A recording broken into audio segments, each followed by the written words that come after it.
Hey guys, OG Albine here, and I'm bringing you another Draft League movie. Yes, we are back. I just had a little mini vacation in Toronto, playing Toronto Regionals with like Kirby and Ant. It was so much fun. Got to see Liv there and stuff like that. It was a ton of fun, but I also was like really excited to come back and make content because there's so many videos I knew I had waiting in the back that I wanted to do. And now that I'm home, I kind of have the time to do it, obviously, and stuff like that. So I wanted to bring you guys my Smogon Low Tier tournament run. We had a pretty cool run in the tournament. I had a ton of fun playing in this. And I love my team, so I really want to show it off to you guys and kind of show you how we did and things like that. If you guys are excited for this movie, be sure to drop a like on the video as well as subscribe to the channel. We're getting so close to 3,000 subs, only 200 subs away. So if everybody who watches this today wants to sub and help me out, I'd appreciate that a ton. And yeah, with that being said, let's jump into it now. Some ground rules kind of like going into this. It's going to be an 8-mon draft because it's a tournament. And typically tournaments are 8-mon. So we only have 8 Pokemon on our team.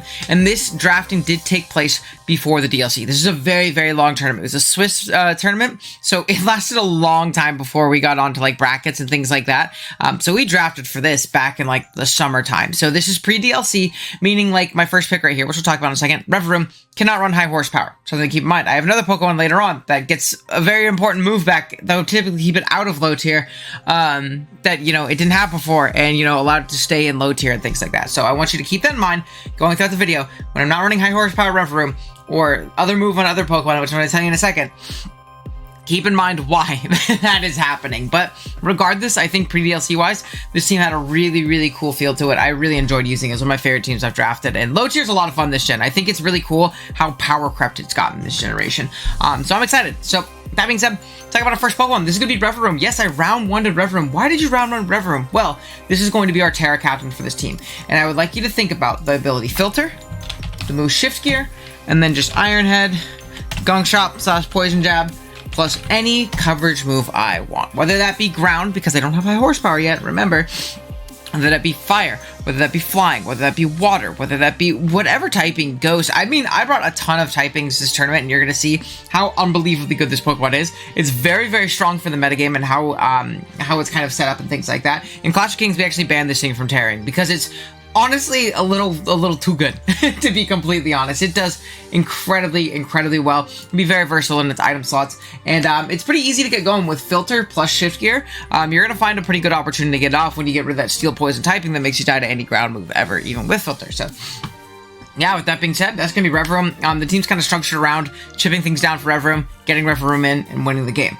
Next up, I grabbed the Pokemon that I think is incredible in the low tier metagame, and that is going to be Tauros Paldea Blaze. I love this guy. It's a little bit faster than my Revaroom, so it gives you something at that base 100-ish area. Fighting plus fire is going to be an incredible typing offensively. It also is going to be a great Intim pivot. And man, does this thing hit hard with either Flare Blitz or Raging Bull. Close combat, you have Earthquake and Rock Slide / Stone Edge Edgequake. You can Trailblazer Flame Charge up to boost your speed. You can bulk up. You can rock out with Will-O-Wisp sets. I love this thing with a weakness policy. This was a big carry on this team and really a great check to so many things while also being incredibly threatening offensively. I also want to grab some good speed in this draft. In low tier, a lot of the higher tier Pokemon are fast because that's just typically how Pokemon works. Speed is a really important thing.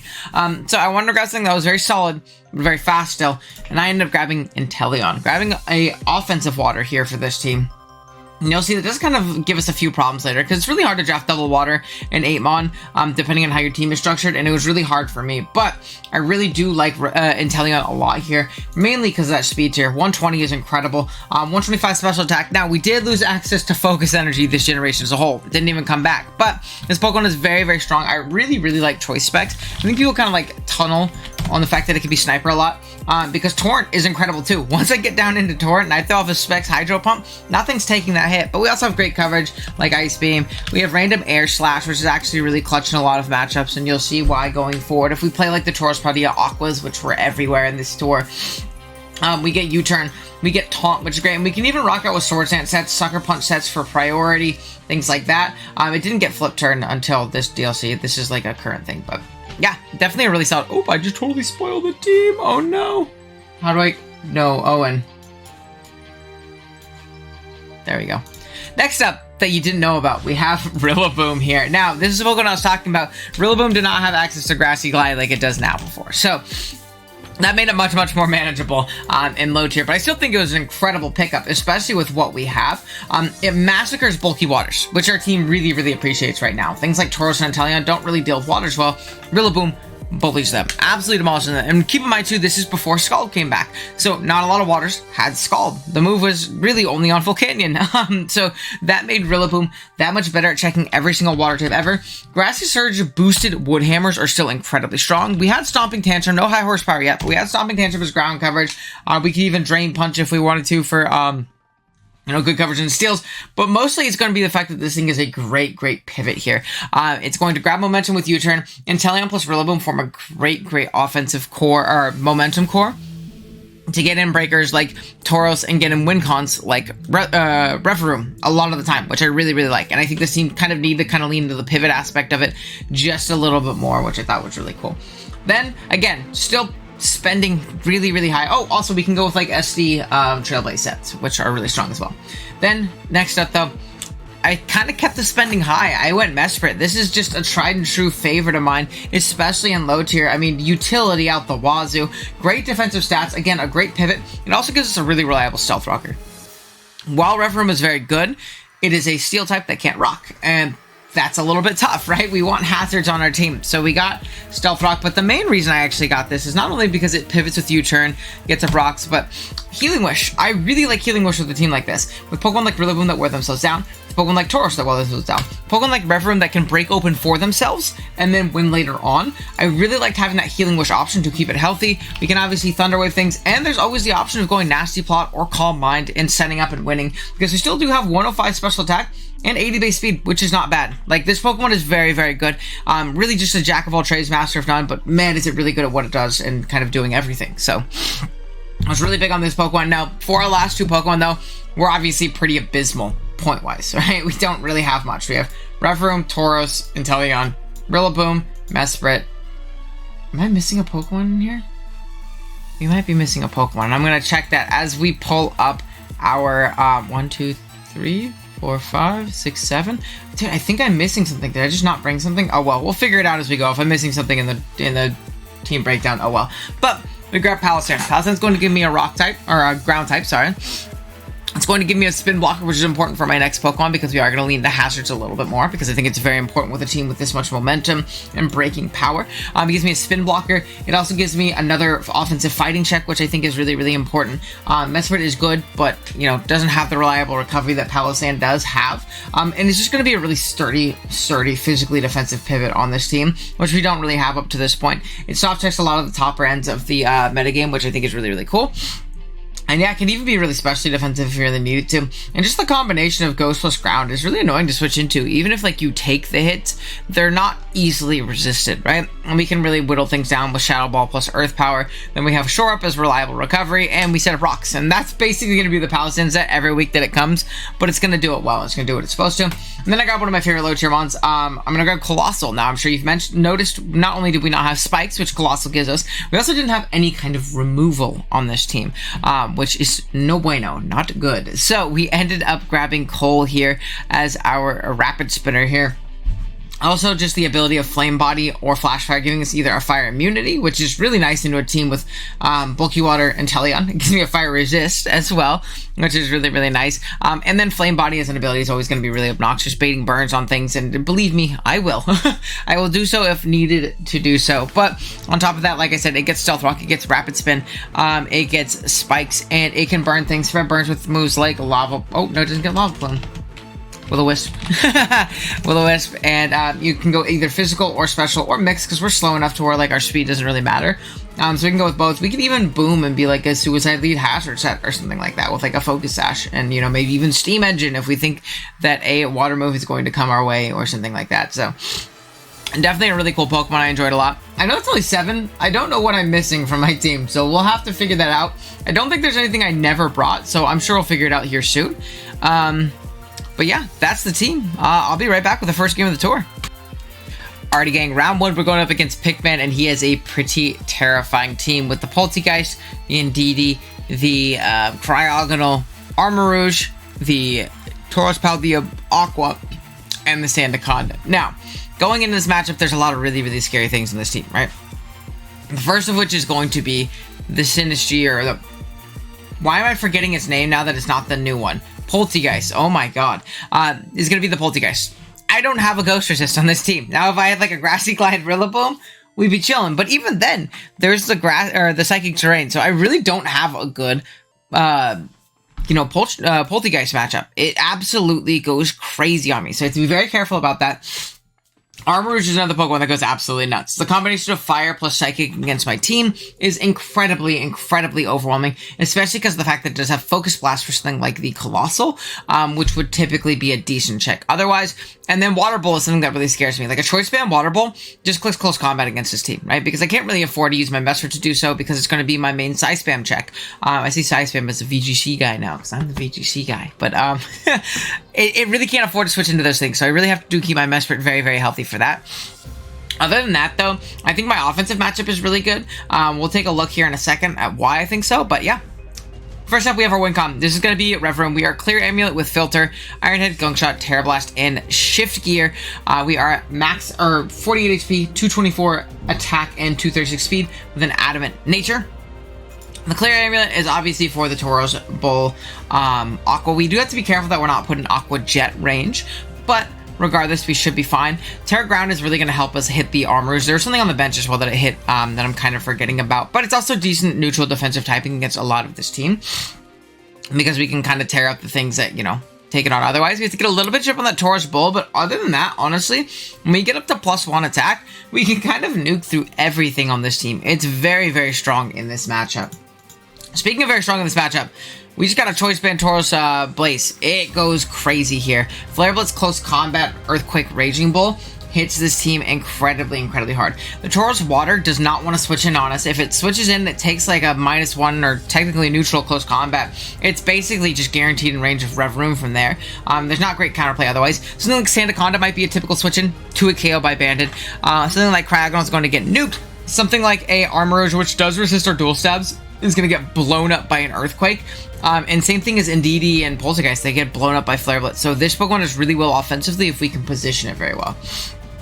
Then we have a pretty spadef method here. Psyshock, U-Turn, Shadow Ball, and Thunder Wave. Just solid coverage overall. Thunder Wave is ordered to, Thunder Wave the Armors, which I think is the Terra Captain here. I guess we'll see when we get into this game.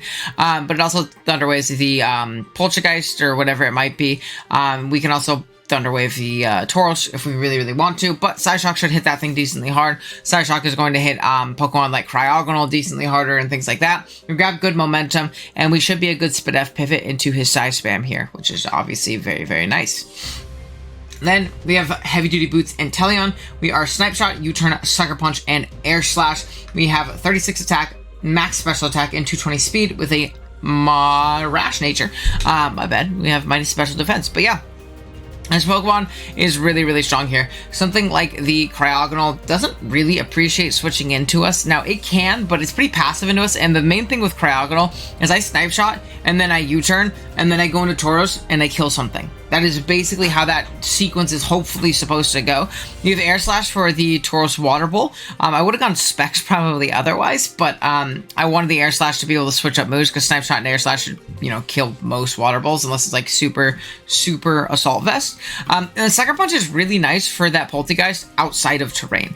I'd love to be able to pick that thing off with a, Sucker Punch, and being that we're not minus attack, it actually does a decent amount, especially if that thing isn't White Herb. We'll be able to chip it down pretty well.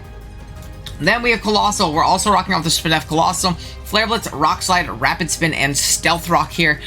Pretty strong Pokemon in this matchup, mostly just because it's a good rocker. We have Flame Body to punish potential physical attackers like the Tauros, which is going to switch in on us anyways. I really wanted to be able to tech on a Will-O-Wisp, but I just didn't think I had the move slots. I wanted to be able to spin away hazards on my side because I don't really have great means of, keeping them away.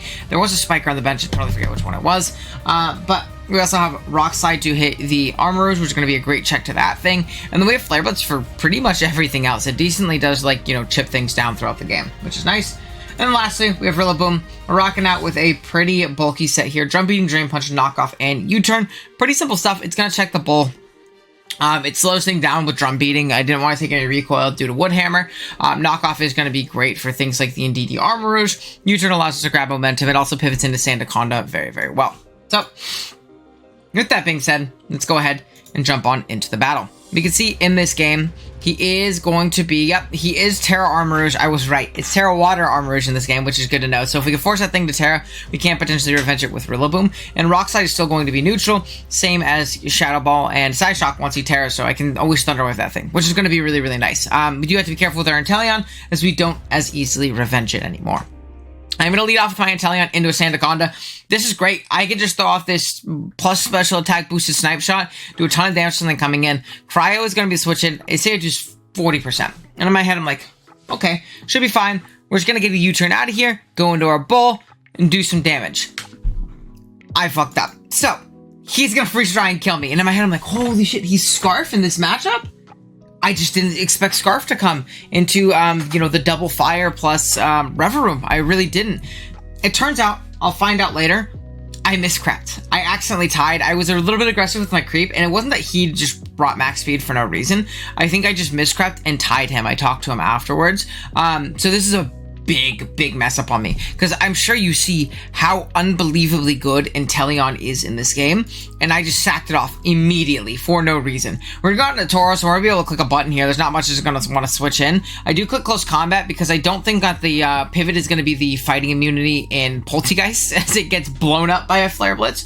And while Armourouge does resist it, it is going to take 48% from this Close Combat, which is a ridiculous amount of damage, and this 2 KO'd anything else. So he is going to see them choice band from this damage, though, so something important to note. He's going to go to Weak Armor proc, which also shows me that now I can click Flare Blitz if I need to, because he's not going to be Flash Fire, which is really important for me to know. He's going to click Expanding Force here as I get into my Mesprit. I'm just going to get a little bit of Leftovers Recovery, and I think I click Thunder Wave here immediately. Yeah, we are going to para the Indeedee. I would have liked to be able to just U-turn on it immediately, but it's all good. We're going to U-turn, get out into our Rillaboom. We're just going to be able to eat up any hit from this thing pretty darn easily. It does Shadow Ball here, you know, expecting us to potentially stay in, but I'm actually pretty walled by it, so we gotta get out of there. Cryo is going to come out next as I do U-turn. Again, kind of wishing I just, drum beating there. Not the biggest deal in the world, but I'm gonna get on my Colossal. I'm gonna pivot out, and I want to scout and see, okay, is this thing going to lock into Water Pulse? Because again, remember, at this point, I think that he's Scarf because he outspent my Inteleon because I messed up my creep. So we see an Ancient Power, which isn't Water Pulse, but it's fine. Doesn't do any damage. So I'm like, okay, cool. Just U-turn out. We'll be good. Yeah, Lefty's back, but then he freeze drives. And I'm like, oh no. This game is going awry very quickly. Yeah, it was not good. I'm going to go into my Tauros. I'm going to click a Close Combat here. As weird as this sounds, I think that valuing chip on this Sandaconda is more important, because once this is shipped and once the Tauros is shipped, I win with my Revaroom. Like, the game is pretty much over. He is going to get up a Stealth Rock, which is great, because now I'm going to be able to click it again, potentially, as the Armourouge is going to come out. I do Close Combat once again. He didn't make the aggressive switch into the Poltegeist, which is perfect by me. I am A-okay with that. Then I'm going to make the pivot out into Rillaboom, sack it off. Rocks have gone up, so there's no reason for me to save it. Expanding Force does come out. Now I get into my Mesprit, free of charge, no taking any chip prior. He's going to click Armor Cannon, do 55, because this thing is so strong. And we're just going to go ahead and U-turn, take out the Armourouge. Colossal is going to be our next switch out as the Water Bolt comes in, and I realize, man, I don't really have much for this, do I? I am going to go into my Mesprit here and kind of sack it off. Again, this is where the Rillaboom mess up comes in. And you see me messing up with my creep and just assuming Scarf, because I messed up my creep, is going to kind of impact this whole game, because now I don't have a Rillaboom, which checks this thing. As a Raging Bolt comes out and it kills me. I go out into my Tauros right here. I know that I can live a non-banded Raging Bolt from here after an Intim, plus I can also win a speed tie, and if I do that, I can potentially get out into my Inteleon, or my Revaroom, set up, and potentially go for game from there. He is going to make the switch out, though. Sack off his Sandaconda. Perfectly okay with me, as I do go down here. Next, the Tauros comes back out. He doesn't go into the Poltegeist, which might win the game from here if he did do so. I am going to Close Combat here as he bulks up, and that's a little bit scary, because I am -1. I'm not going to be able to, or yeah, because I am -1, I'm not going to be able to KO him. He's going to go for a Raging Bull right here, as he does get the burn. I told you, I'll go for the burn if I need to. Tauros is going to be the pivot back out, as I am just going to go for an Earthquake. I'm trying to go for neutral moves here, to potentially win the game, with my Revaroom, as well as not, like, lock into Close Combat, because then the Poltegeist beats me, which is bad. Out comes the Indeedee right here. It's definitely a little scary. I'm going to Earthquake, knock it out. But the only issue is out comes the Poltegeist, as I am going to go ahead and click Earthquake as the Weak Armor procs. And Shell Smash is going to pop, and that's game. Nothing I could have done. Now, hindsight. with no tilt in mind, I probably should, once I got this burn, right?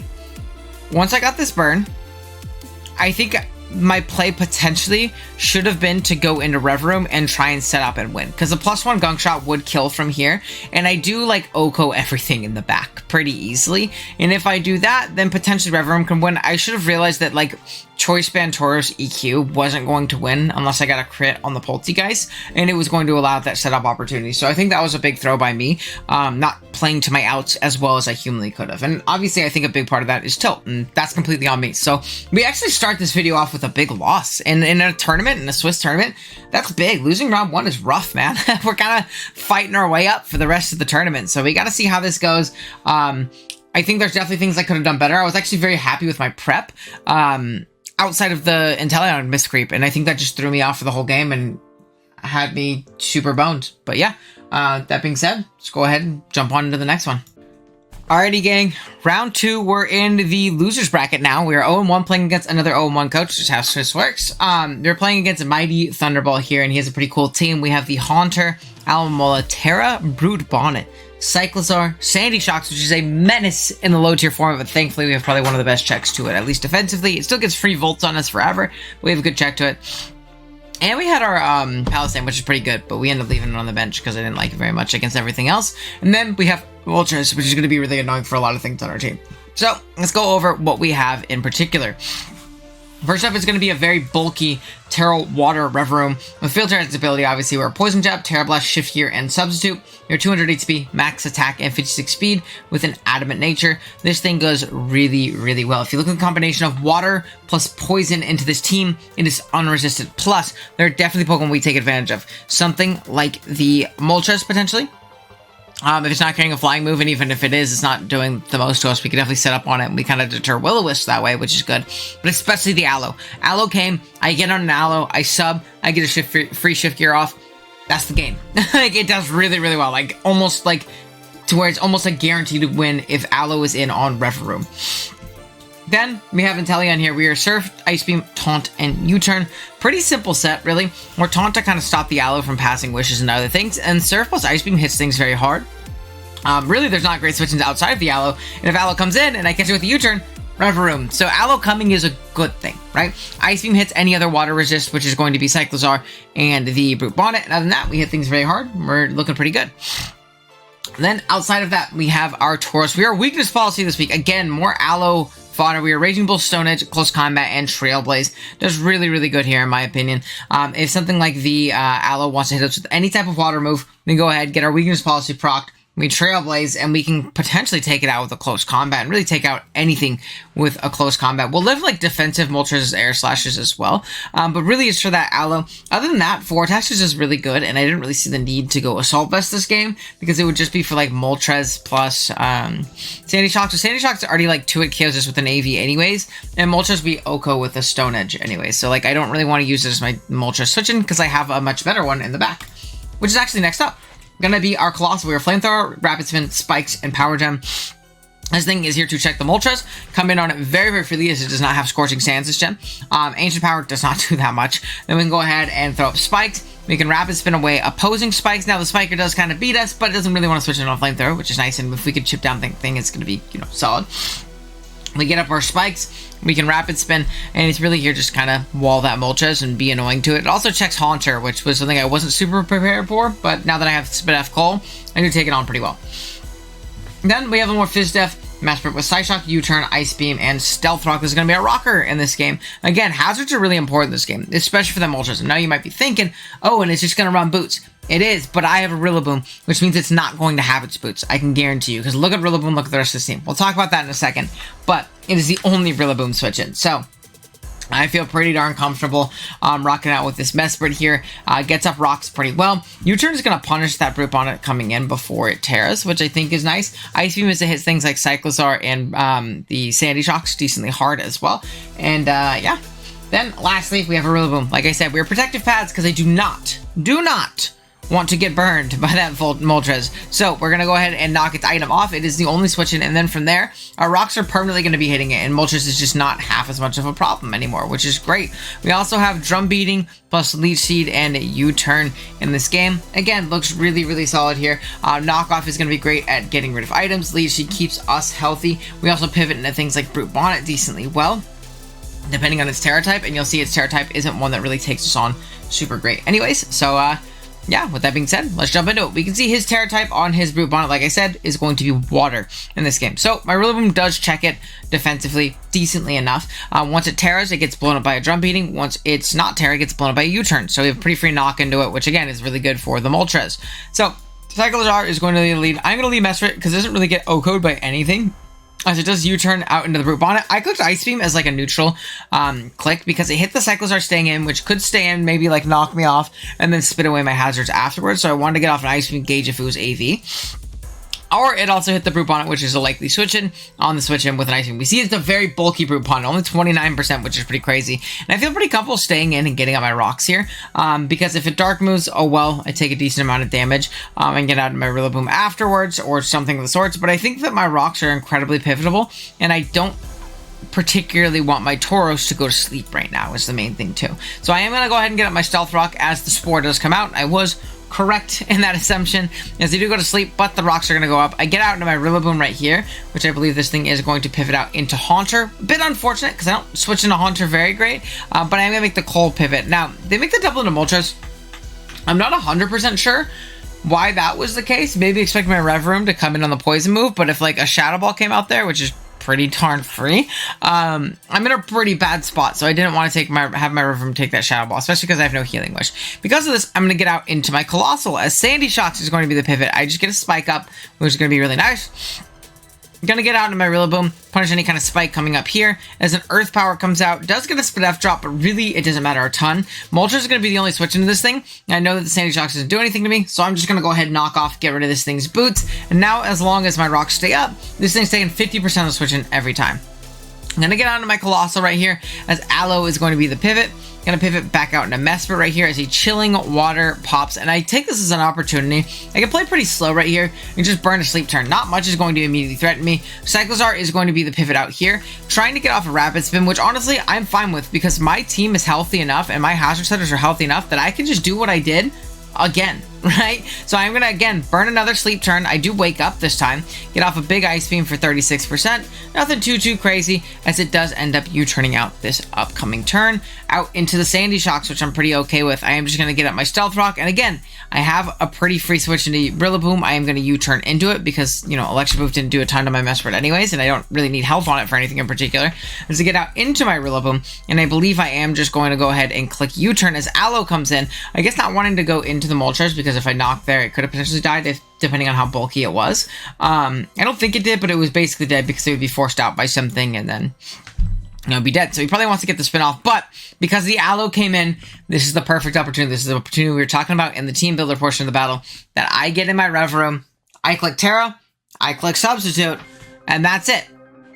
He can't break the sub, and from here, there's not much that he can do from this point with the Revaroom in and, you know, looking good, as the Sandy Shocks is going to pivot out here, just trying to do some kind of damage to me, but I am behind a sub, so even if it is like some crazy Scarf set, which I don't think outspeeds us anyways, we can just Oko it with a Tera Blast, down it goes, and everything is in range from this point. The Brute Bonnet's going to come out, and it could Tera, but even if it does, Poison Jab does a ton, and I'm behind a sub still, so we're still in a really good position. I'm going to shift gear one more time on the Cyclozar coming in, as it does knock off, and then from here, I believe I do just Poison Jab. The Moltres comes out trying to, oh no, I sub. See, look at me. I'm the guy. I scouted for the Moltres sack because I didn't want to get flame bodied. That's what happened for sure.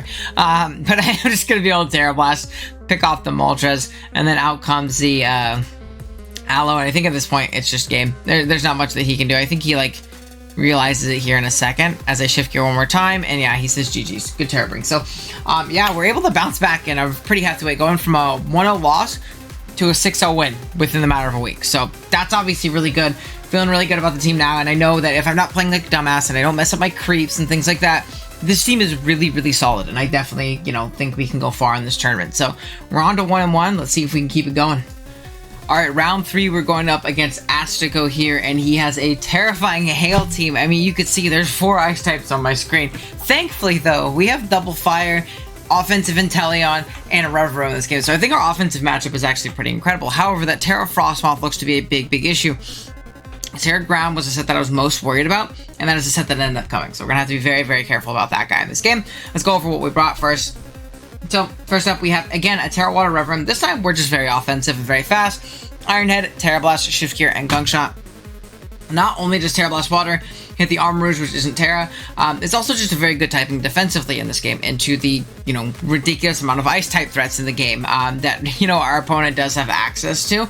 So water is a very good defensive typing. It also flips our weakness to fire, and we will live, Psychic or Psyshock from Fold, and from a pretty decent healthy amount from the Armor Rouge, so getting that water typing is really nice. Then we have a Pasho, Berry, Tauros here with Raging Bolt, Close Combat, Earthquake, and Flame Charge. Again, we're playing quad ice. This thing does really well here. Earthquake is going to hit the one, fire resist on this team in Armor Rouge very hard. Then Raging Bolt hits everything incredibly hard, as well as gets rid of screens from the potential Aurora Veil, Abomasnow, which I think is very important for us to be able to potentially break here. Then we have Inteleon here with Snipe Shot, Taunt, U-Turn, and Air Slash. We are Mystic Water. You see, we're max HP, max special attack, which seems really weird, but if you look at my opponent's team, he doesn't have anything faster than this. I think he might have had something around base 100 or something like that. I know we at least didn't. No, he didn't, because we would have prepped it and had to outspeed it. His team was very slow outside of the hail. Now, we're not going to outspeed things in the hail anyways, like the Slush Rush mods, which actually there isn't any on this team. So we outspeed everything we need to. And having that max HP investment is actually incredibly important. Being able to eat hits from things like Armor Rouge, eat hits from things like Cloister, eat hits from things like Ice Cube, and things of the sort, and hopefully punish them back with a very strong, modest Snipe Shot. We are a Sniper in this game. We also have Air Slash. I forget exactly why. Oh, it's for Abomasnow, which does hit the Abomasnow very hard, which would check us otherwise. Then, again, a Spadef Colossal is going to be our main Armor Rouge check. We are Power Gem, Flamethrower, Stealth Rock, and Rapid Spin in this game. Again, getting up rocks into a team like this is important. We are special in this game because I want to be able to hit that Cloister with a strong Power Gem and prevent it from setting up on us, as well as hit that Ice Cube very hard. Now, it can't have Liquidation, so we're going to have to be careful. We should live most Liquidations with Fold, to be completely honest.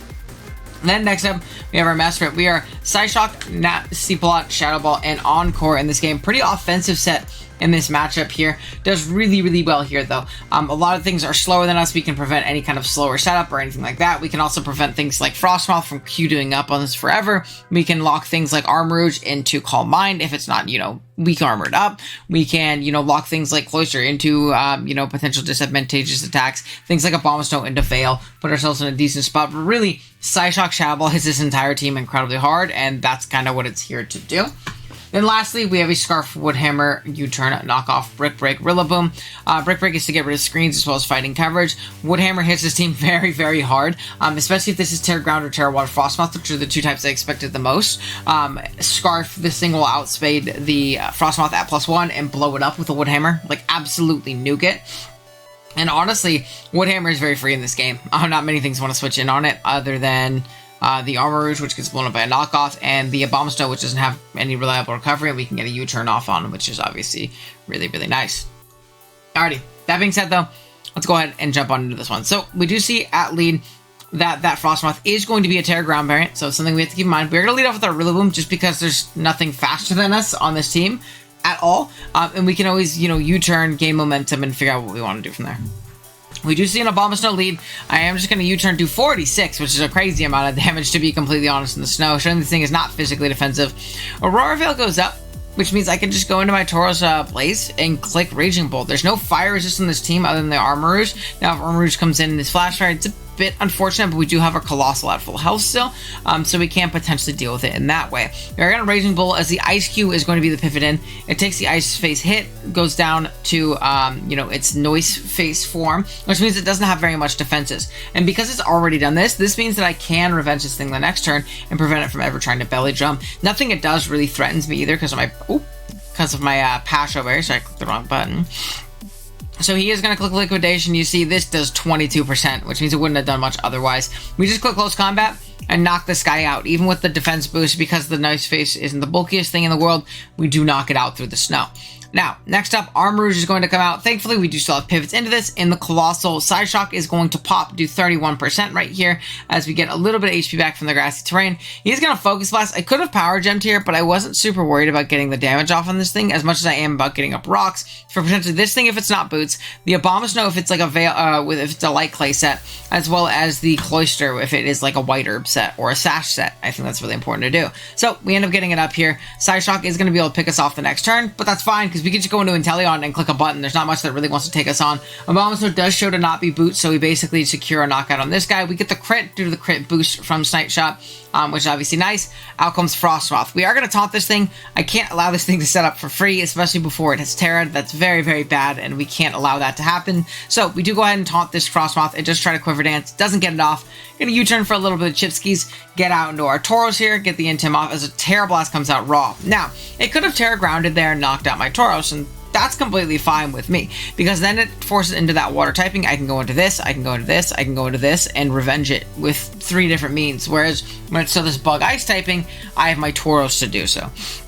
Arm Rouge is going to be the pivot out. We see that it is going to be a boot, not a boot set. As we CC for 32%, it doesn't take as much as before because we're not banned at this time, but still does a decent amount. Out comes the Mesprit here as we do take a Side Shock for about 22%. Get a little bit of leftovers back, which is nice, and then a Calm Mind is going to come out, which is a little bit scary. I do Shadow Ball and bring this thing down very, very low, but now it's very fast and very strong. We're going to see an Armor Cannon come out and knock us out because we're not a very Spadef Mesprit this time, but this is where that EV investment and where those speed tiers in your draft come into play, because I look at the calc and I realize, oh wow, my Inteleon lives any Side Shock from this thing, guaranteed at +1, despite it being an Inteleon, which is pretty crazy. We do knock it out. We take a modest hit from that, which is pretty insane, and really saving us that game, to be completely honest. Maybe Revaroom would have been able to live 1, but it would have been a little bit more iffy. Frostmoth is going to come in. I'm going to taunt it. I know it's probably going to Ice Beam me, but there's no reason to throw this game away for no reason. Revaroom is going to come out here, as I do just have a free setup turn. There's not much that can really stop me. I do Tera Water, because it takes on any hit this thing wants to go for, and then I just Tera and Shift Gear up. I'm going to Iron Head, knock out the Hatterene. Out comes Cloister. Iron Head and get a crit. This doesn't really matter because there wasn't anything that thing could do to really damage me. And I'm faster than enough after a Shell Smash, 262 to 306. So yeah, I definitely crapped it. So because that, even if it's Shell Smash, it wouldn't have been able to knock me out the Rock Blast the following turn or anything like that. And nothing it did really threatened me. So it just kind of made the game go by faster, I guess. And then Frostmoth is going to come out. It's going to tear ground, but that's fine. Just Iron Head. Knock it out. It also couldn't have quivered if that didn't kill. So, yeah, we're able to take home another game on the back of Revaroom, who is just absolutely broken in low tier with Tera. This is why Revaroom is broken. Insert title of video here and thumbnail of Revaroom being broken, because this thing really, really popped off. Coming up next, though, I think we had a couple forfeit wins in a row just due to our opponents not showing up. So we went from 2-1 to, I think, 4-1 pretty quickly. So, yeah, we're going to go ahead and jump on into the next game. Alrighty, next up we have our next game against Soggy Doggy Sage, someone who recently played in OGDL and did really, really well in my league, and someone who I played in the Usum Tour a while ago for Smogon and knocked me out there. So Sage is a very, very solid player, very unconventional in the way they build and prep and play, in my opinion, but very, very Abel-esque in that regards. And that's not an insult, that's a compliment. I love Abel, you know? So we definitely got our work cut out for us in this game. We're going up against a Gardevoir, which is really terrifying. But the good thing is this is not Tera Gardevoir, which is even scarier for our team. Instead, it is going to be Tera to Dunsparce, which is definitely annoying, but not the absolute end of the world. So we can definitely do something about it. Now, unfortunately, I just scoured both my computer and my laptop, and I don't have the team for this one anymore. I have no idea what happened. I think I played on my laptop and then my teams on my laptop got deleted, or I didn't save it. I have no idea. But regardless, we're going to go ahead and jump into this guy and see how it ends up going. Like I said, it is going to be Tera to Dunsparce. Other than that, also an SD Bisharp is very, very scary for me, so we got to be careful about that. Alrighty, so we're going to see a Noivern lead into my Mesprit. This is great. I am a Spadef Mesprit. I'm Citrus Berry. As you can see, he frisked me, and it's very important to note that he is frisked. I'm Thunder Wave, I think Psyshock, Ice Beam, Stealth Rock, I want to say. or am I U-turn in the set? I think I might be U-turn in the last slot. So we are going to see a Bisharp pivot in as I do U-turn. Yeah, I am U-turn. So U-turn in out in this Bisharp. I'm going to go into my Tauros. As you can see, I am not Intimidate. I believe I am Anger Point in this game just because I don't want to give that Bisharp any Defiant boost. Even if I beat it, once I get lower, I can definitely be put in range of a Sucker Punch pretty freely, and that's really bad. And other than that, I don't really have anything I need to Intimidate anyways. So going that Anger Point, because maybe I can switch in and take that Bisharp Night Slash, get crit, and then get up to +6 and like absolutely rip through this team. I'm a Scarf variant as well. You're going to see this Noivern pivots in, and it is going to frisk and see that I'm Scarf. Now, I make a pretty good play here in my opinion. I go for a Stone Edge, predicting the Noivern to switch. You see it's a very bulky Noivern, very, very fat Noivern. Now, with the information that I am Scarf, I have locked into Stone Edge. In my mind, I thought that Sage would double. I thought that he would go into Clodsire. I thought that he would go into maybe even a Bisharp or a Tauros Paldea Aqua. So I figured that my best play was going to be doubling into Inteleon because it could deal with all three of those to a certain extent. I am Taunt on this Inteleon, so I can taunt the Clodsire. I can Air Slash the Tauros. I can even throw off a strong Snipe Shot into the Bisharp. But Sage actually makes the play of roosting. You see, this is really big. Me overplaying this early on is really going to make this game difficult for me because this Noivern would have been gone turn 3, provided I hit my Stone Edge, but it would have been gone turn 3, which would have been huge for the rest of my team. But we'll see how this ends up going. He's going to roost here. I'm going to go into my Clodsire, or he's going to go into his Clodsire. I do just click Ice Beam because obviously this thing can definitely be Water Absorb, and the way he brought it in, it probably is Water Absorb in this matchup. I am going to taunt this next turn. I don't want spikes going up. I don't want T-spikes going up. Nothing like that. That's bad. So we taunt. We're going to switch hard out. I'm not U-turn in this game into my Mesprit as Gardevoir comes out, and this is great because this is one of my main Gardevoir checks. I am a Spadef set, so I can just throw off a Thunder Wave into this thing. It also catches the Bisharp.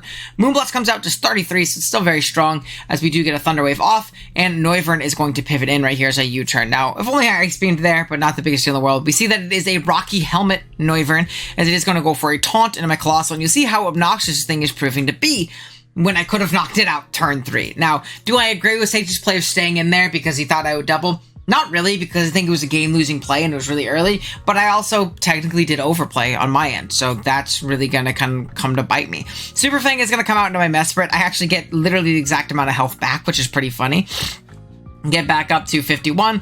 Gardevoir is going to pivot in on my Ice Beam right here. I do U-turn out the following turn and get out into my Colossal. I really, really want my Rocks up because I know that this Noivern is not going to be a rock, a Boots variant, and I think that's really important for me to get these Rocks up. As I do get them up, I am going to trade that for my Colossal, but not the biggest deal in the world because Colossal wasn't great here. I'm going to go into Revaroom, and knowing that I don't really want to set up on a really strong Gardevoir, and I don't really win the game just yet anyways because there's the Tauros in the back still at full, and I'm going to Terra Ground, which I am Terra Ground if I didn't mention that, and just Iron Head and knock this out. Granted, in hindsight, I don't think I should have Terra'd yet. I don't think there was a need to Terra yet. I got rid of more than one normal resist on this team, and I think that wasn't very smart. Out comes the Tauros next as I go out into my Rillaboom. I am a Fizdef Rocky Helmet Rillaboom this time. You see that is likely close to Choice Band, or at least max attack. Really, really strong Tauros here. As I do take 2, Noivern is going to be the pivot out. I believe I either click knockoff or U-turn. Yeah, we do click knockoff, getting rid of this thing's helmet, because this means I can now pivot freely throughout the rest of the game, which I think is really important. I'm going to hard out into my Mesprit as a Roost comes off, and again, I feel pretty comfortable going for a potential Ice Beam or a U-turn. I think I Ice Beam because I'm so scared he's just going to stay in and catch me overplaying again, so I do Ice Beam into the Bisharp. I unfortunately don't get the the freeze or anything like that, as Tauros is going to come out as Rocks go up from the Bisharp. Again, that's completely fine. Clodsire is going to be the next pivot. I am just going to Flare Blitz this turn. It's not like the Noivern can really switch in super freely. It lost its helmet too, which is really nice. It does come in, take the 25% from Rocks. I am going to Flare Blitz. It's not going to be a 2-hit KO because this is like literally max Fizdef, but the Clodsire is at 19 and this thing's at 42, which is all nice. We do force a Roost here. As I get out into my Mesprit, Bisharp is going to be the switch in now. I believe I do just Ice Beam again. Again, we're slowly whittling it down. Not in a great way, but we're going to Thunder Wave this next turn because my Mesprit has kind of lost its usefulness when it comes to its bulk, and my Tauros is pretty darn chipped. I'm going to go into my Revaroom here, and I think this might be partly tilt. I kind of go for game a little bit earlier than I should have at this point. My thought process was like, if I get a para and I get off, 2 shift gears, the game is over. But you're going to see, I am going to get Night Slash right here. I am leftovers. So if I'm behind the sub, then maybe something like Tauros can potentially take it on. I go for a sub again. And again, in tilt, not really realizing what's happening. And again, also biting in the ass the fact that I Terra'd. This Dunsparce is going to come in. I don't know if you saw, it is Terra normal. And in my head, I'm like, I can shift gear on this thing and then go from there. it just boom burst me. I'm just playing really bad this game, y'all. I won't lie to you. I go down, and at this point, I'm like, okay, this is a wrap. Even if I just get off an attack there, I potentially could put this thing in range of Tauros' close combat. I do not, because it's a chop of various set, knocks out my Tauros, and at this point, I'm like, oh, well, shit. I think I do just lose the game. I am going to snipe shot. I do get a crit, thankfully, and knock out the Dunsparce, which is cool. Tauros is going to come out next. I am going to pivot into Revaroom just to kind of get a little bit of chip on this guy, put him in range of an air slash potentially. My Inteleon basically has to solo from this point. There's not really another out from here. Now, if I do get paras on the Bisharp, I still do actually win. I know this looks really bad, but we know this is like max Fizdef Noivern. I kill it. I kill this with air slash. I kill the Clodsire. It's literally only the Bisharp that can take me on from this point. So I'm going to air slash, get the crit, and knock this thing out. And then I believe next up, out comes the Bisharp. And if I get one para on this thing, one para, I do actually still win the game because I do live the snipe shot. I 2-hit KO with snipe shot. And now from here, all we need to do is not get para or get the para. And unfortunately we don't, but that's on me. Now again, I think early in the game, I don't agree with the Noivern staying in there. But I was also in a position where I didn't really have to overpredict there, as I had pivots into the Pokemon that would come in if they did. And me doing that, and not taking the advantage that my opponent was potentially going to give me, was completely on me overplaying, and from there, I played really bad. So I deserve to lose this game. Like, I played really bad from this position. I still almost brought it back, so I mean, imagine if I had one more piece throughout this game, and this Bisharp took any more chip throughout the game, or whatever it may be, I might be in a much better situation. But unfortunately, I was not, and I got punished for it, and that's the game. So we move on. I believe we are 4-2 now. We have one more game before brackets, and we do need to win. We have to go 5-2, which we got the 2 forfeit wins. We do have to go 5-2 in order to make it on, and even then, it's kind of based on strength of schedule. Now, I have played some people that have done well in the tournament. Like, I know Sage actually made it really far in this tournament. Like, he did really, really well. So, if we win our next game, it's pretty likely that we'll move on to the next round, which is nice. And again, we're going against someone else who is also 4-2, so we're going against no slouch. We'll see how it ends up going, though. I'll be right back with that. Alrighty, here we are. Kind of a make-or-break game. They make it on the top 32. We have a game against Zach Way 51. I don't know if that's how you say it. We're going to call him Zach for this video, because Q can be a CK. It's the same thing, right? Zach has a really cool team, actually. He has Braviary, Hisui, which can Tera, plus that Screen Sitter and Grimmsnarl, and that terrifies me. That thing can get out of hand incredibly, incredibly fast. I've seen it just absolutely mow teams down with Tera and Calm Minding and Esper winning, or even being Tinted Leads like Tera Flying Specs, which absolutely massacres me. So we're gonna have to be very careful about how we deal with that thing. It really does go absolutely crazy into our team. Now, first up, you can see we are a Tera Water Revaroom again. I know, Tera Water, whoa, but it does really good here. I know I keep bringing Tera Water. In the 2 forfeit games that we got, I didn't have Tera Water, I promise. But the last 3 games, it's just been the best set. We are Iron Head, Tera Blast, Shift Gear, and Gunk Shot in this game. It does really, really well. It allows us to break through things like the Rotom and the Donphan a lot easier than we typically would. It allows us to set up on things like the Inteleon very, very well. We are Lumberry in case we get Thunder Wave by the Grimmsnarl or random Thunder Wave from the Rotom, because we will have an Electric move with Filter or Overcoat. I played this game with Overcoat, y'all. The idea was with Filter. I lived a hit, obviously. I don't know about any more, for at least from offensive Rotom.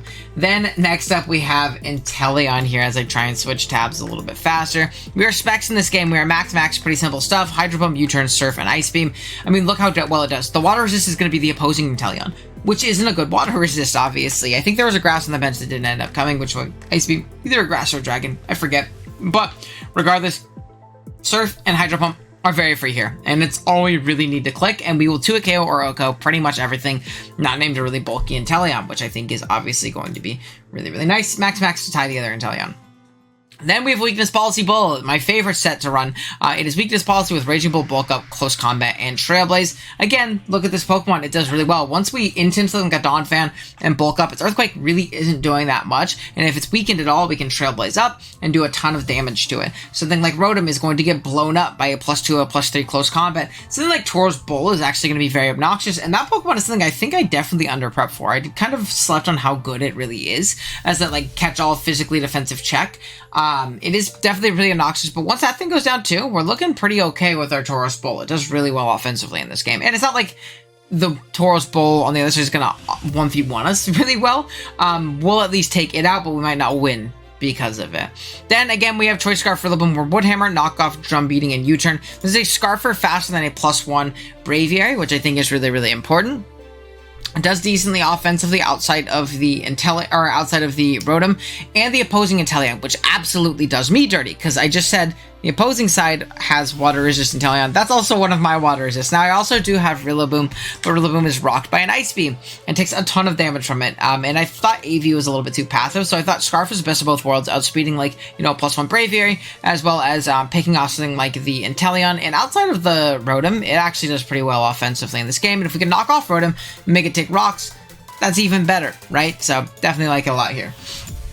Then we have Mesprit, Citrus Berry, Levitate, Psychic, Thunderwave, U-Turn, and Shadow Ball. We are maxed for def in this game. This is going to be our Braviary pivot. We're going to pivot in, Thunderwave it, and U-Turn out.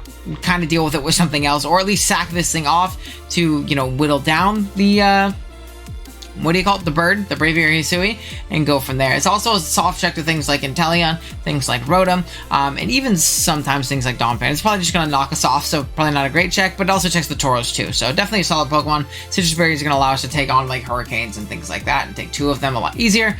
Then we have a Fizdef Palossand. Palosand's debut in this tournament. Again, I tried to bring it in the 2 games we got forfeited for, but we didn't end up playing those. Shadow Ball, Earth Power, Shore Up, and Stealth Rock. We are max Fizdef in this game. It's going to be a great check to the Tauros Paldea combat, as well as the Donphan here, which is obviously very, very nice for us.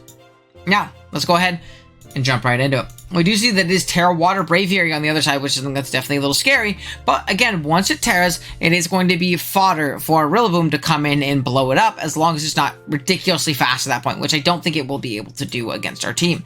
Next up, so we're going to go ahead and lead off with our Rillaboom into the Donphan. I am just going to go ahead and click, I believe, a U-turn. Yeah, grab a little bit of momentum. It shows to be Rocky Helmet Bull, which is going to be the main pivot into this thing, probably because Rotom doesn't want to be knocked in this game, but honestly, that's decently fair. Though Rotom doesn't necessarily check a lot on this team, especially because I am Tera Water on my Revaroom, so definitely interesting there. We are going to go ahead and get the U-turn off. Again, finding out that this thing is Helmet. This allows me a pretty free Palossand, which allows me a pretty free Stealth Rock. The only removal on this team is going to be the Donphan, which isn't going to be able to remove in my face. So I just stay in to kind of whittle this thing down. I will always take chip on Donphan. It also makes my Tauros endgame a little bit better. And I beat this thing 1v1. After he knocks me off, you see, he's not going to be able to, beat me with recovery. Because I have my Shore Up from here. He won't be able to really 2-hit KO me with much once I Shore Up once. So he's going to make the pivot out into the Rotom right here. I'm going to make a pretty aggressive pivot into my Inteleon, because one of 2 things are going to happen. Either an Overheat is going to come out, which will still hurt, for sure, or a Nasty Plot, a Will-O-Wisp, something like that, some kind of status move is going to come out, because obviously he's not going to really want to Electric move on my Palossand. Did not think that Volt Switch was going to be the play here. We do see a Nasty Plot, and this is going to allow me a very, very free attack, a very free Surf, in fact. So I am going to Surf into this Grimmsnarl, do 35. I want to pivot out, because I don't typically really want to get Thunder Wave. I'm going to go into my Rillaboom here. It also covers the screen going up as a Rest Pop. So it is going to be a Prankster Rest set with a Lumberry instead of a Chesto Berry. So something else interesting to note. If I would have statused it earlier, wouldn't have really been able to rest. If this is going to Parting Shot this next turn, I believe I do just click Woodhammer to try and pick it off. I get a very lucky crit right here. And this is really nice, because now my Rillaboom looks very, very strong. So then, like, Rotom has to come in now, and if we get a U-turn on that, get into our Inteleon, that's basically a KO again. So we're looking pretty okay in that regards. Woodhammer's going to do a lot right there. We take a lot of recoil, but again, I feel pretty comfortable just clicking Woodhammer one more time, chipping this thing down, and going from there. Thankfully, due to the Grassy Surge recovery, we are out of range of rocks, so we can keep this thing as a drum beating pivot regardless, which is going to be really nice. Mesprit is going to come out on this Esper Wing from the Braviary, showing that it is not Sheer Force and is likely Tinted Lens in this game, as it does elect to Calm Mind here. I don't have Encore on this set, but I do have Thunder Wave to slow this guy down. As another, we're going to throw off a Shadow Ball, do a good 31%, so get a little decent amount of chip off here. As an Esper Wing pops, showing that this thing is now at +2 speed, which is obviously going to make it pretty much back to neutral. Is going to Tera Water and get paralyzed. Honestly, that's fine though. I was just trying to U-turn to get out into my Rillaboom for free, because I knew I was going to be slower than this thing. I'm very, very slow on this Mesprit. And if I die there, that's fine. I still get the free switch in. Definitely unfortunate for him, but I was okay with that pair not happening, if that makes any sense. Rillaboom is going to come out, and I just get a free drum beating right here, and I'm going to be able to, potentially pick this thing off or force it out. We do pick it off with the drum beating. Down it goes, which is great. And then Inteleon is going to be the switch out here. Inteleon's going to come in and get drum beating. And he said in the chat here afterwards, and you might not see it because the way I have it cropped, but he thought I was banded based on the damage before. He probably should have been calcing. Maybe he didn't see that I crit his Tauros. But yeah, I was scarfing this game. I am going to save this thing because it still does break through. The Dawnfan and Woodhammer is going to nuke the Grimmsnarl if it's not a Reflect set, which is obviously nice. He is going to go ahead and Volt Switch. I just try and sack off my Mesprit. I'm going to click Psychic here. If he's Ice Shard, he's Ice Shard. If not, I get a free switch again. Rapid Spin's going to come out, but I don't really need my rocks at this point. They don't really help with too much outside of maybe pivoting or chipping down the Grimmsnarl, because now Inteleon's going to be able to come out. I'm just going to be able to Surf, take this guy out here, which is obviously nice. Grimmsnarl is going to come out as I pivot into my Revaroom because I am a Lumberry variant, which means I'll be able to immediately threaten this thing afterwards as I do, you know, get that paralysis cured right there. Out comes the Rotom here. I think I just Iron Head. No, I Gunk Shot because I'm a demon. And I get a Poison, which is obviously very nice. And then from here, I like to sack off my Palossand. There's no reason to keep Palossand around. It loses to the last two Pokemon. I can get off a really strong Shadow Ball on this thing, potentially, or I can get up my Rocks just to chip down this Grimmsnarl. I think I do get up my Rocks, because I know with the Poison, this thing isn't scary anymore. If I wanted to Pain Split there, that's fine. I always have my Inteleon to come in and revenge. And the Rock Chip is going to be nice for Grimmsnarl, obviously. But I got a Shadow Ball, but honestly, dying is probably better in case it's like a random... I can't even be bulk up with that set, so... yeah, down it goes. Then out comes my Inteleon. I am just going to click Surf a couple times. If I die, I die. Oh well. There's not really a great way of him winning this game from here. He has to get a lot of pairs in a row. He's going to rest, and I know that he's locked into being asleep because he's not going to be Sleep Talk on this set. Down it goes, and we are going to win 4-0. Now, the crit was definitely big, but I'm pretty happy with how I played this game. Inteleon came in, did a ton of damage. We really only had to go into Revaroom once, which is pretty cool, and our Tauros never even touched the field. So we were looking pretty okay in this game. Definitely played pretty well. Yeah, we were able to take home a pretty nice dub here and move on to brackets, and let's jump into that game. Alrighty, we have our top 32 game, and we barely sneaked in. So, for reference, I think we were one of the last guy. I think we were the literal bottom seed to make it in the top 32 because we did have our 2 losses. But our strength schedule was just barely enough to shoot us in to the top 32. And because of that, we played a pretty high seed. If I'm remembering how Josh told me it worked when he told me my matchup and stuff like that. But we're going up against Gypsy King. And for those of you who don't know, people who are new to draft, Gypsy is probably, at least in my opinion, the greatest draft league player ever. And this is a really cool game for me because in my draft league career, I definitely had a bucket list of people I really wanted to play. And the 2 I most wanted to play was going to be Gypsy and Pokemon. And I got to play Pokemon twice in BUR, and now I get to play Gypsy, which is really cool.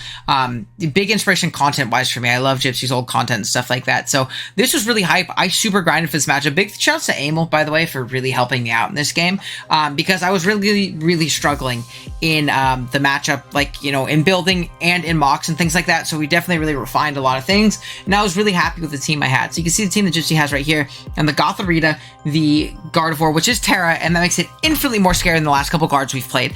Gastrodon, Tauros Water, which is just so annoying that I've played this thing so many times. I mean, it's really good, right? God, it's annoying that I'm playing it again. Big Bear, Ursaring. I think they had this thing super underpriced, and another Moltres. So let's go ahead and take a quick little peek at what we're bringing and why we're bringing it. Move my monitors around. There we go. So first up, we have a Revaroom, and we are Tera Ghost this week, which seems interesting. We're Gunk Blast, Tera Blast, Gunk Shot, Shift Gear, and Taunt. Decent amount of HP, pretty bulky, but I really struggled with finding the Tera type I wanted for this game, right? And it was mostly because of the combination of Gastrodon, Tauros, and Moltres in this battle. Because all 3 of those exist at the same time, there wasn't one set Tera type that did incredible. Water looked pretty solid into Moltres plus the Bull, but then Gastro walls it. Grass looked pretty solid into Gastro Bull, but then Moltres walls it. Flying looked okay neutrally, but then things like, Moltres could still eat a hit, Gastro could still eat a hit. But then I looked, right, at this team, and I noticed that there was no Ghost resistance at all. It also gave me a very strong Pokemon into Gardevoir to be able to potentially revenge it. And once things like Gastro get a little bit chipped, things like the Bull get a little bit chipped, and things like the Moltres get a little bit chipped, it goes absolutely crazy. It also allows me to set up on an Ursaring a little bit better. Now, despite it being immune to Ghost, it doesn't typically hit me very hard, especially with Filter plus my Ghost typing. I'll be eating up those crunches pretty well, and I'll be able to potentially set up on it. Taunt is to stop things from recovering, things like the Gastro from recovering, things like the Moltres from roosting, and even Gothorita from being a big nuisance, because it definitely can be. So I was actually pretty happy with the set. It definitely requires much more setup and, like, you know, ways of... I have to play it correctly and chip down the app things correctly, but I think this is definitely my best Tera type in this game. Then we have Protective Pads Revaroom again. Once again, we are very fierce def. We're Drum Beating, Knockoff, U-Turn, Stomping Tantrum in this game. This thing is going to be our main pivot into things like Gastro, and especially into that Bull. We're very fierce def, so any non-banned hit, we should live 2 of. Pretty darn easy. We spread very nice knockoffs in this game. I forget what Stomping Tantrum is for. It's not for anything here, obviously, because it doesn't hit anything, but knockoff, U-turn, drum beating is really all we need in this game. We naturally need a hit from anything not named Moltres as well, which is going to be really nice. Again, it's going to be a great pivot into Gastro because no Skull Gastro, so that's obviously great for us. Then I have Weakness Policy Bull. Once again, we are Close Combat, Raging Bull, Trailblaze, and Rock Slide. Again, pretty offensive here, but if we can proc it on things like the Gastro, things like the Gothorita, and we get a Trailblaze up, we can really use this thing to break through. And especially that Earth Ring. If the Earth Ring is packing like an EQ or Stopping Tantrum, I believe it also gets because of the terrain, we will absolutely eat that up, be able to Trailblaze up, and go to town and do a ton of damage. The Trailblaze in particular is really important because we need to be able to outspeed the opposing Water Bull. I don't think opposing Water Bull is going to be Scarf, but even if it is at least a speed tie, so that's something to keep in mind. I definitely think that this Weakness Policy Bull does well. Then, once again, a very spread def, Healing Wish, Mesprit. This is going to be our main Gardevoir pivot. We are Psychic, Thunder Wave, U-Turn, and Healing Wish. Healing Wish is going to be very important because Pokemon like Bull and Pokemon like Revaroom can really break open for themselves and then set up their own sweeps later on. Particularly the Revaroom. It puts on a lot of immediate pressure with the Tera Blast Ghost plus Gunk Shot and Taunt, and if I can save that, pivot into my Mesprit and go from there, we're going to be in a good spot. Thunder Wave is our way to slow down the Gardevoir. I really expected a Tera Fairy set in this game, and I could live 2 Fairy Moonblasts pretty darn easily, which would obviously be really solid for us. Then, next up, Big Cole, Power Gem, Will-O-Wisp, Rapid Spin, Stealth Rock. Pretty simple. We're main pivot into the Moltres. We are Will-O-Wisp as a way of kind of punishing the things that switch into us easy as these double waters. Chipping down Gastro is going to be great for Revaroom, and chipping down and neutering that Bull, which I think is not probably going to pivot in because of the burn chance, would also obviously be very great. But it's going to be a great pivot into the Moltres, and it's going to get up hazards for us and hopefully put us in a good spot going forward. Then lastly, we have our Inteleon. We are Surf, Air Slash, Ice Beam, U-Turn with the heavy duty boots. We are modest in this game. We're allowed to go modest. Outside of that Gastrodon, it does really well. Again, we just have to eliminate and chip down the Gastrodon, which is another reason that Revaroom breaking for itself is great, which is another reason that Bull breaking for itself is great. We can Healing Wisp them up. And if that Gastro's gone, our team kind of functions really well. And it kind of is dependent on that Gastro being chipped and gone. But I think our team really pressures it a lot. It has to come in a lot because it is like the main check to a lot of our offense. So yeah, that's going to be the team. Let's jump right into the battle. We do see a Moltres lead. I do elect to lead Inteleon. And I figured it gives me a pretty advantageous U-turn. I'm not too worried about a Gastrodon lead because I can get out my Rillaboom very freely. And this really covers pretty much anything else, and it's going to put me in a good spot. So the Moltres lead especially is going to be great. We are on a U-turn as the Gastro comes out, and we see it is a Rocky Helmet variant, which 1 is annoying because I want to U-turn on it a lot, but 2, it is also good because not getting passive leftovers recovery, it's also not going to be boots. So if I get a burn and rocks up and things like that, it's really going to whittle itself down. Even if I am U-turning and taking Helmet, it's going to get chipped pretty easy. I'm going to go into Rillaboom here as I do see this as an opportunity to get off a knockoff on the Moltres, really neutering it and its pivoting capabilities. Again, opening the game up for Revaroom a little bit later on if this is a bulkier Moltres. As we do knock it off, don't have to worry about the Flame Body due to our protective pads. I'm going to get my Colossal. Unfortunately, this does allow a pretty free U-turn, and the Bull's going to come out. And I think, oh man. Alright, let's see what this thing is. Again, if it's not banded, I know my Rillaboom can take 2 and get off a free U-turn, which is obviously very nice. I'm going to go hard out into Rillaboom. We see that this thing is for sure banded. There's 57% to my physically defensive Rillaboom, so I am going to make the pivot onto Mesprit. I know that taking chip on this is bad. Oh, and I forgot to mention, it's Tera Psychic on the guard. So taking chip on this is extra bad, and I have to be very careful because my only pivot into the Gardevoir is this thing. And if it Tera Psychics and the Scarf in the end game and this thing is gone, it's very possible for me to lose this game. So I have to be careful about how I use the Mesprit, but I do know that I can still take 2 hits from Tera Psychic pretty easily. Even after I take the ban CC, I am going to U-turn out on this Gastro. Unfortunately, taking a little bit of damage, but I popped my Citrus early, allowing me to get up to 73%, definitely allowing me to take 2 Gardevoir hits. I'm going to have to be careful about letting that Bull in, though, because the Bull looks like a big problem. Gastron's going to come out here. I do just U-turn, I believe. Yep, we do just U-turn out on the Moltres coming, which is great. And I am going to make, again, a little bit of a passive play and get up my rocks, because I feel like if I get up my rocks, there's no removal on this team, right? And if I get up my rocks, I'm okay with sacking this to the Water Bowl because of the fact that it's done its job. Moltres isn't really going to be able to remain healthy the rest of this game because rocks being up and it losing its boots. So I am just going to go ahead and rock up right here. Ursaring is going to be the pivot, though, instead of the Water Bowl, which makes sense because I could have Wisp there or something like that. I figured Gastro, but Ursaring is going to put on some immediate pressure. It is going to SD up. I make the hard play of Tauros. If it hits me with anything like any kind of ground move, which it might into the Colossal, I prop my weakness policy, and I get to pick a KO. Pretty simply. There's not much that really wants to take it on. So I am going to Intimidate. I do click Close Combat here, as unfortunately the Gothorita comes out. And this is something I think I kind of missed in hindsight with this Tauros. I know that I can live a Psychic, so we're gonna have to kind of be a little bit careful about this. This thing is going to go ahead and Psychic, as I do Raging Bolt, only doing 26, showing this thing is very Fizz Def. It does Psychic this upcoming turn right here, right? And it's gonna bring me down to literally 1 HP. Even at -1, I do barely live the hit. Now, the only issue here is I make a close combat play. I think in hindsight, this is a big overplay. In my head, I thought, okay, Gastro is going to come out and it is going to, you know, just get rocked by a +2 CC. But I don't think that's a play he can really risk making at this point. Gastro was incredibly important in this game, stopping Inteleon, checking the Revaroom, and you know, always switching in on Colossal and potentially getting up hazards and things like that. Him sacking that just didn't really make much sense. And if I Raging Bull here, I kill this thing and I put myself in a pretty good spot. The Tauros is forced to come in and potentially Aqua Jet as its only means of like actually revenging me. I can save this for a sack, or if the Tauros doesn't come in, I can attack into the Gastrodon and get the chip that I need, right? So, pretty unfortunate. I think this is a big overplay and a misstep by me, as I am going to go ahead and close combat as a Trick Room goes up, and then a Psychic does pick me off the next turn. So, not too happy about that from me, because now I have to go in my Mesprit, and this means more Mesprit chip, and I think this is a big, big fumble on my end. I take the foul play pretty well. I'm going to be able to U-turn. I don't knock out the Gothorita, but it's not the biggest deal in the world. I'm going to get into my Colossal. I believe I throw off a Will-O-Wisp to try and catch this Gastro / kill the thing. Oh no, I just Power Gem. That's fine. I'm going to pivot out into Rillaboom, as Trick Room is going to end this turn, but a double into the Gothorita to sack it off to reposition also makes a ton of sense, as it is at 5%, no removal. So the repositioning is going to happen here. Gardevoir is going to come out, and this Tera Psychic is going to do a lot of damage, unfortunately. 45 to my Spadef Colossal, so I'm glad Colossal could at least take that hit well. And due to our recovery right here, we're going to be able to get up a little bit. We're going to go ahead and Will-O-Wisp, and unfortunately missing the Gastro. That's definitely unfortunate. I wouldn't say it's like game-changing, but getting this chip on Gastro could have potentially made the rest of the game easier and wearing it down for things like my Revaroom. Rocks are going to go up this turn, as the Moltres is going to pivot out once again. I believe I knock off thinking that it would knock out this Moltres or 2 KO potentially, but even then I'm slower. U-turn was probably my best play, not the end of the world. Another U-turn pops. The Moltres is dead now, so that's something to keep in mind, which means I definitely don't need to keep this Colossal. It didn't roost up, so it's not really going to be able to do much from here.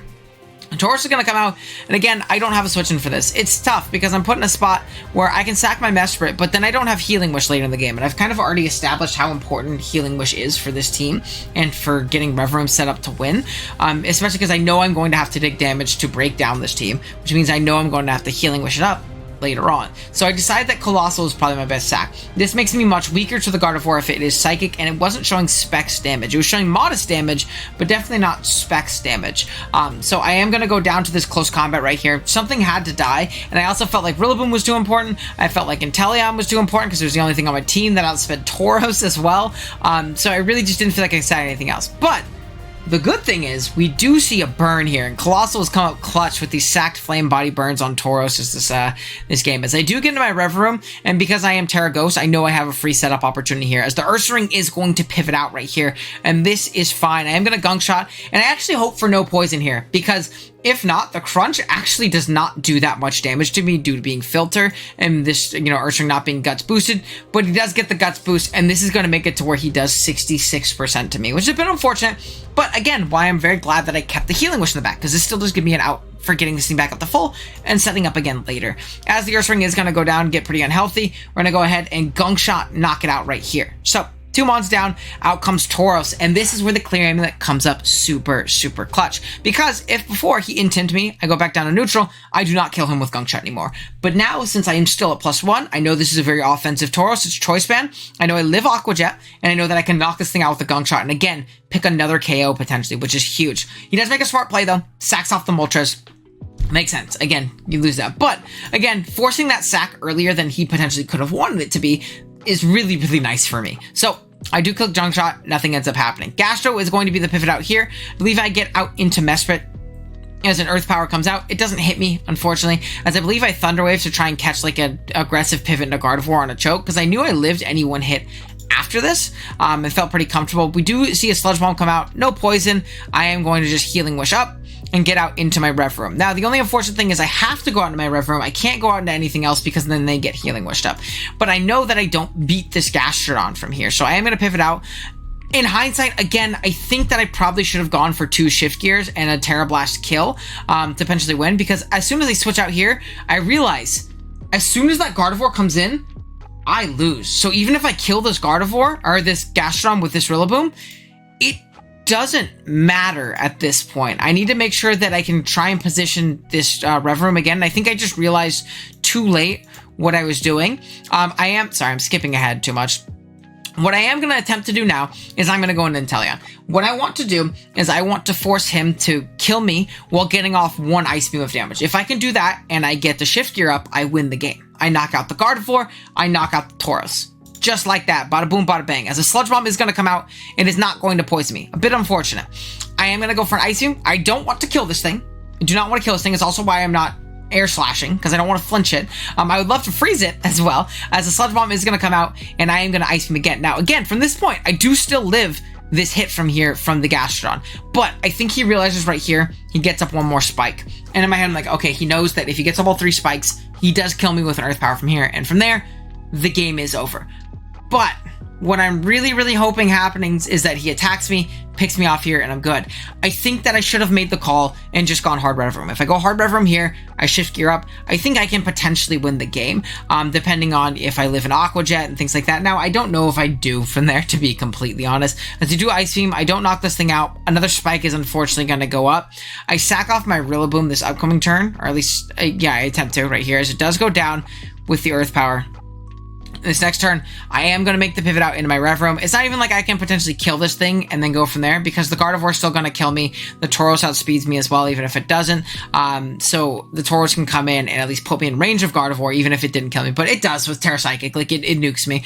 I'm going to go into my Revaroom. And unfortunately, this just isn't healthy enough to live the hit from Gastro. With the Grassy turn, I was hoping I could live, get out of range of a burned Aqua Jet, and potentially be able to win. But unfortunately, the cards just don't work out that way. I'm going to go into Inteleon, get my 1 more kill, go down to 3%. And even if this wasn't Scarf at this point, I lost because this thing else just can't kill it. He is going to go ahead and pick me off with a Psychic, and a run's going to end. I was pretty happy with how I played this game. Other than, like, the positioning with Revaroom, maybe going for it immediately in the Gastrodon, or maybe recognizing and getting in my thing earlier, as I knew he realized that he kind of needed to get up all 3 hazards.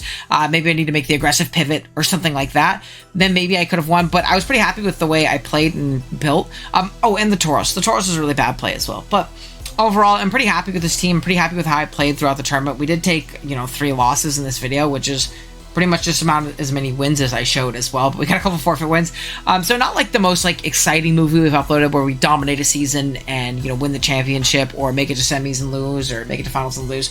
But I thought it was an important one to show because I was happy with how I played. I thought the format was really fun, and despite you playing well and thinking you're doing good in a lot of things, you're not always going to win all the time. You might just run into someone who's playing a little bit better than you, but I mean, it was a really fun tournament. I really want to do more low tier. I hope that there's like a Wi-Fi league that does low tier in Scarlet and Violet soon, because I would love to play it. I think this metagame's a lot of fun. Big shouts to Revaroom, the GOAT. I love my team. That was awesome. Tauros, Bull, Rillaboom, and Inteleon did great. Mesprit was such a valuable pivot in so many games. So yeah, I'm pretty happy overall with this one, and I'm glad that, I played in this tournament and was able to make it to top 32. So that was a lot of fun.